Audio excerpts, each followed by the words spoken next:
éclaireur Mhm. dans ce que, comment on appelle ça? Je vais dire, les obstacles de Nzoueba sont toujours en cours et ça m'amène à m'adresser encore à Marius Komoé. Monsieur Marius Komoé, tu es honteuse, je ne sais pas comment, par où commencer, mais en tout cas, tu t'es, comment dire ça, honteusement plaint du fait que la RTI euh, ne couvrait pas ne couvrait pas les obstacles de suffisamment, ne couvrait pas suffisamment les obstacles de Henri Conan Bété. Et sous prétexte que toi tu payes la redevance, et donc ces obstacles-là devraient avoir plus de couverture que ça. Moi aussi je paye la redevance télé, tu sais. Donc tu n'es pas le seul à payer la redevance pour réclamer que on ait plus de, voilà, que ça fasse plus que ce qui est prévu pour lui. Tu vois, toi, tu fais la polémique partout. Tu fais la polémique partout. Et il est où d'ailleurs l'intérêt qu'une telle chose soit plus couverte que ça? Franchement, c'est inutile. Henri Konan Bédié a suffisamment causé le tort à la Côte d'Ivoire pour que ces obstacles fassent l'unanimité. Donc, arrête avec tes polémiques, Marius Komoé, de la chaîne Live TV sur le Grand Hall. S'il te plaît, tu fais trop de polémiques comme ça. Nous autres n'avons que faire de plus de couverture sur les obstacles d'Henri Conan Bédié et ne prends pas tes désirs fallacieux pour réalisables, s'il te plaît, parce que, je vais te dire, tu es insignifiant et cela nous a été rapporté de personnes distinguées, heureusement d'ailleurs, que tu es quelqu'un d'insignifiant. Donc, rien que tu dises, l'outil fallacieux ne sera accepté ou alors réalisable pour toi. D'ailleurs, le Burkina Faso, où en êtes-vous aujourd'hui? Vous devrez grandement en être heureux aujourd'hui de leur situation. Comment se fait-il que, du coup, aujourd'hui, vous soyez gêné quand on vous pose la question de savoir, voilà, sur cette actualité du Burkina, vous, Herman Aboua, et bien d'autres encore, comment se fait-il que vous soyez gêné de la situation aujourd'hui? C'est bien vous et tous ces autres qui vous ressemblent, qui avaient farouchement soutenu ces putschistes, qui avaient trompé leur peuple, justifiant que, voilà, de cela leur souveraineté et qu'ils devraient l'avoir. Voilà cette souveraineté. Ils l'ont définitivement acquise aujourd'hui, n'est-ce pas? Plus que jamais, ils ont cette souveraineté. Et de quelle façon? De façon illégale que nous constatons tous. Vous êtes gênés. Maintenant, vous êtes gênés. C'est trop faible comme mot pour vous excuser. D'ailleurs, il va falloir que vous nous disiez le bilan aujourd'hui de ces populations, de ce pays-là avec cette population. Dites-nous, comment va le Burkinabé aujourd'hui? Si vous-même, est-ce que vous-même auriez souhaité être dans la condition des Burkinabés aujourd'hui, avec ce putschisme, avec leur putschisme? Dites-nous si oui. Messieurs les intellectuels, comme on n'en a jamais eu, n'est-ce pas? C'est vous les meilleurs. Pour preuve, les exemples du Burkina que je citais bientôt que je venais de citer sont là. Mali, Niger. Que pouvez-vous nous en dire? Vous êtes un ignoble minable. J'allais dire même honteusement excité devant les lumières de plateau débat qui nous racontent des sottises en longueur de temps. Ça se pompe des intellectuels. Si seulement vous saviez jusqu'où on vous voit comme un moins que rien et inutile à la société en plus, que vous êtes à plaindre quand on voit que tout ce qui fonctionne tout, tout ce qu'on voit fonctionner à partir de vous, c'est que la haine. Vous ne faites qu'exprimer de la haine et ça se voit sur vous comme de la gale. Ceux qui vous prennent au sérieux sont évidemment des gens de votre espèce, des gens qui forcément sont considérés d'improductifs comme vous. Cher, mais il vous reste 3 minutes et soyez efficace.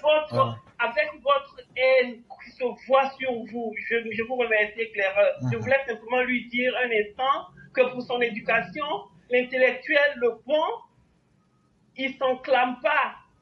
Il se remarque par des personnes de qualité, pauvres, haineux, insulteurs de bonne intelligence qu'on pourrait qualifier d'idiots. Que je suis intellectuel, éclaireur, je vous laisse. Okay.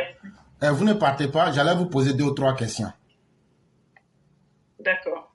Cet Herman Aboua, dites-moi le nom de la chaîne sur laquelle il travaille. Live TV de... non, c'est déjà suffisant, Live TV. Est-ce que si lui, qui aime tant Bédier, prend un peu, puisqu'il reçoit un salaire, prenait son salaire pour couvrir les obsèques de Bédier, est-ce que cela ne le rendrait pas plus grand? Évidemment que oui. Est-ce que cela ne ferait pas de lui quelqu'un qui joint l'acte à la parole? Tout à fait. Et donc là, je pense que Live TV est une chaîne privée.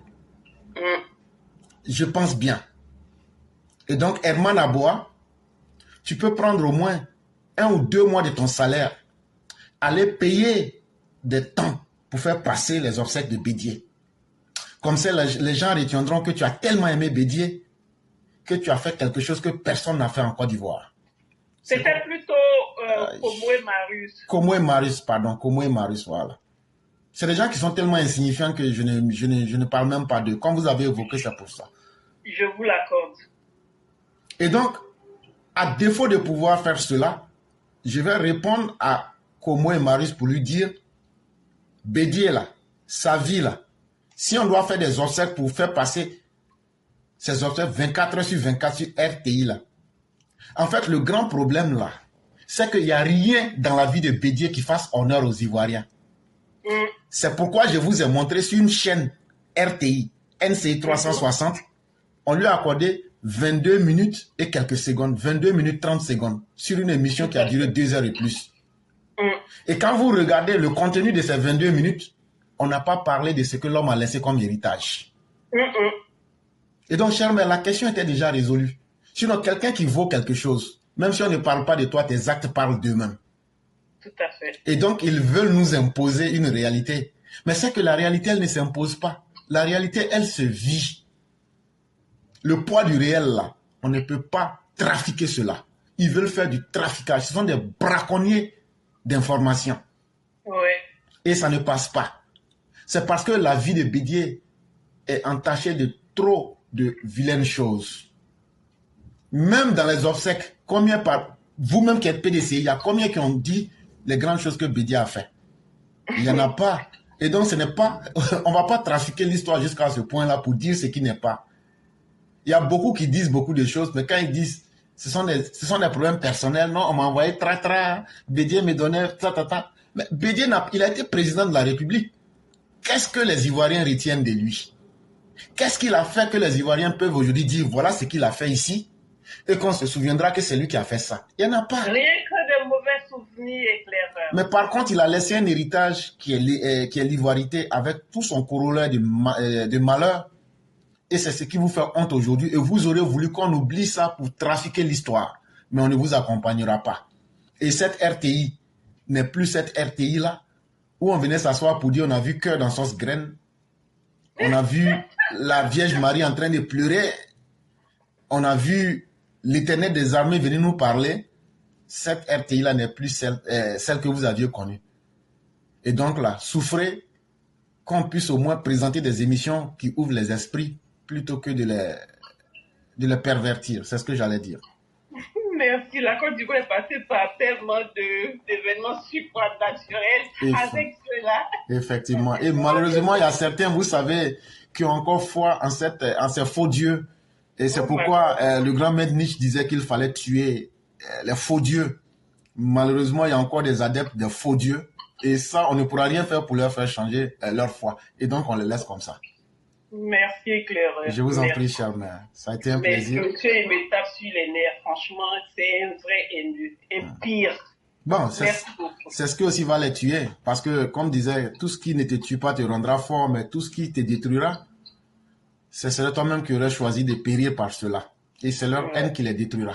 Comme Bédier a été détruit par sa haine. Tout à fait. Voilà. Tout à fait. Merci. Et comme Laurent Gbagbo a été déchu aussi par sa haine. Naturellement. Merci pour cette émission. Merci beaucoup, chère mère, et excellente journée à vous. Merci, au revoir. Je vous en prie.